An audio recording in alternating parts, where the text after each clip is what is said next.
movie star has gotten himself into trouble recently. In July, he pleaded guilty through throwing that dolly into a bus of a window there in New York on a bus there, injuring a few fighters. Now in July, was suspended by the Nevada Athletic Commission for that October brawl in a fight with Khabib Nurmagomedov. Then just 2 weeks ago in Miami, he was charged with robbery and criminal mischief for stealing a person's phone who was taking a picture of him. Of course, we'll keep a close eye on the story and bring you any updates.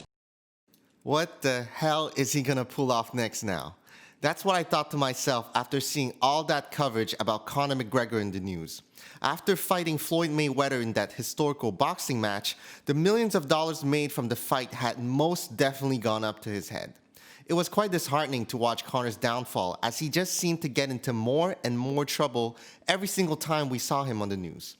The hype and the showmanship that once made him so likable turned into negatives when mixed with the bad press and after his loss against Khabib. To the point where people, even maybe Conor himself, seem to have forgotten what made him so successful during his rise in the MMA world. And that was his strategic mindset. There's been some promising hints of the old Conor being back, as I discussed in my older video. However, his upcoming fight against Dustin Poirier will be the real test. While Donald Cerrone is a respectable fighter with over 50 fights in his professional career, Dustin Poirier is a different animal right now.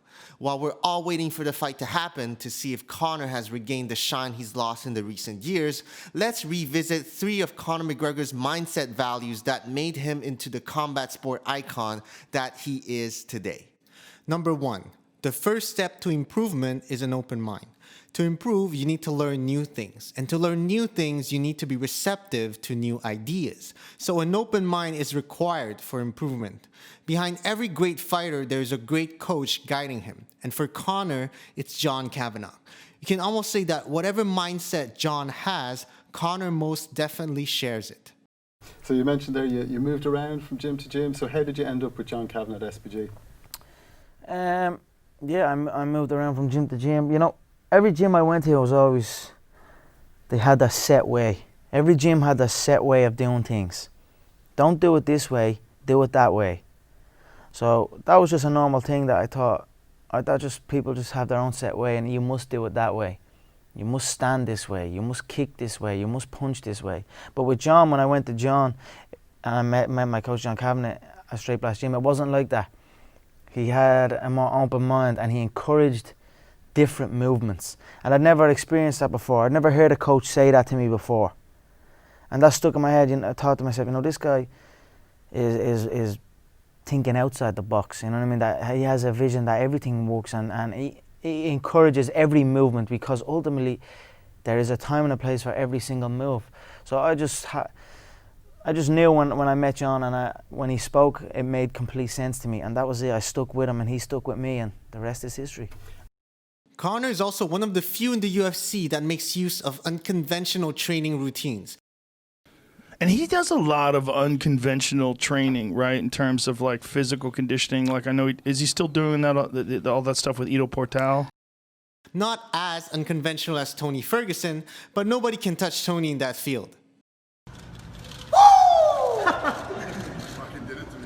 For those who don't know what the Ido Portal method is, it is based on the concept of free movement and takes elements from capoeira, dance, gymnastics, yoga, and other martial arts. Now, I don't know whether this training method is truly effective or not. You've probably heard of Nate Diaz make fun of it. You're playing touch butt with that dork in the park, the ponytail. And I'm the one who ain't got no training partner? I don't think so. My point, though, is that if you want to have an edge over your competitors, you can't be doing the exact same thing as everyone else, because if not, you'll only end up being equal to them at best. And Conor's team understands this concept very well. You need to think outside the box and open yourself to new techniques, new ways of training if you want to get to the next level. And the first step in trying new things is to be receptive to new ideas, to be open-minded. Similar to how Bruce Lee created Jeet Kune Do, to not be limited to a specific style.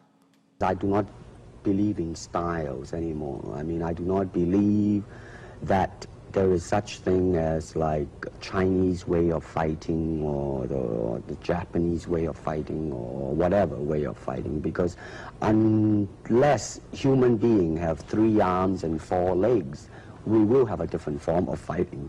But basically, we have only 2 hands and 2 feet. So styles tends to not only separate men, you know, because they have their own doctrines, and then the doctrine became the gospel truth, you know, that you cannot change, you know.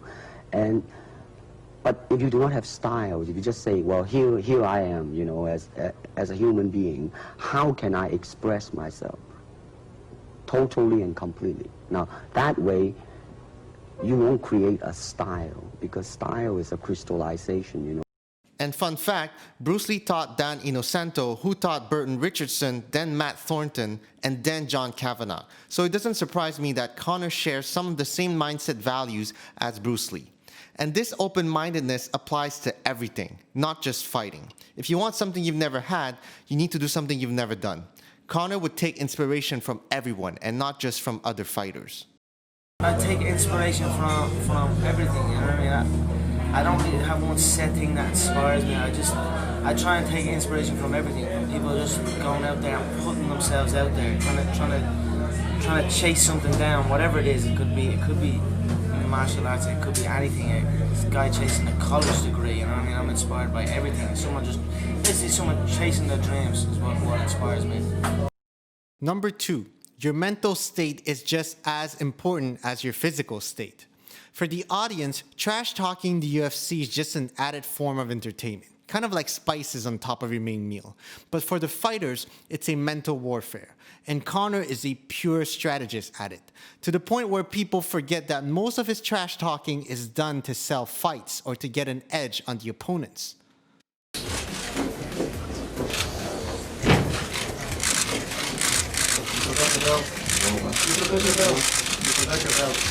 It's a mental sign. It's a mental sign. That's okay. It's a mental sign.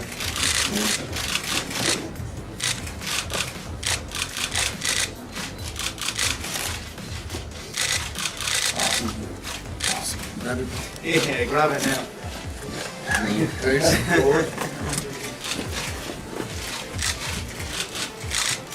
But once business was finished and the fight was over, Conor was the first to give respect to Aldo. Sorry.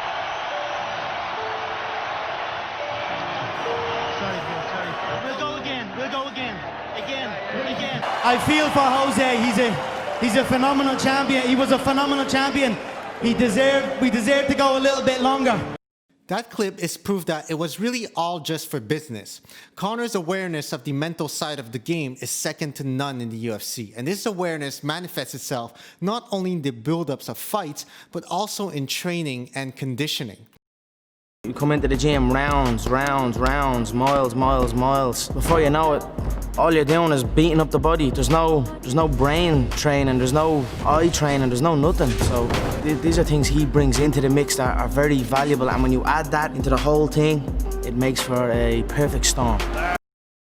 Number 3, repetition is the key to mastery.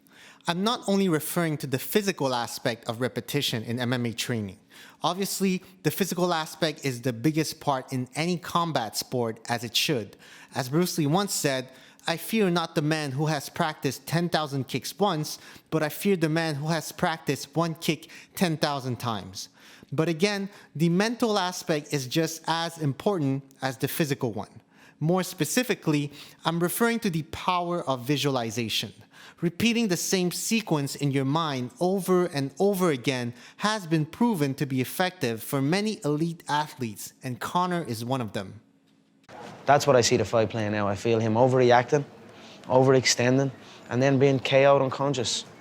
Sequence for sequence, Conor had repeated it in his head so many times that he was able to sync his visualization to reality as if it was scripted for a movie. And that was the peak of Mystic Mac and what made him into the UFC icon that he is today. Whether he is a shell of himself right now or on his way to redemption, Conor's mindset at the time was admirable, and we can all learn from it. In the meantime, I hope you enjoyed this video. Feel free to let me know in the comments what I should analyze in my next one. Until then, remember that you can learn from anyone and everything. That's it for me. Thank you for watching, and I'm looking forward to seeing you on the next one.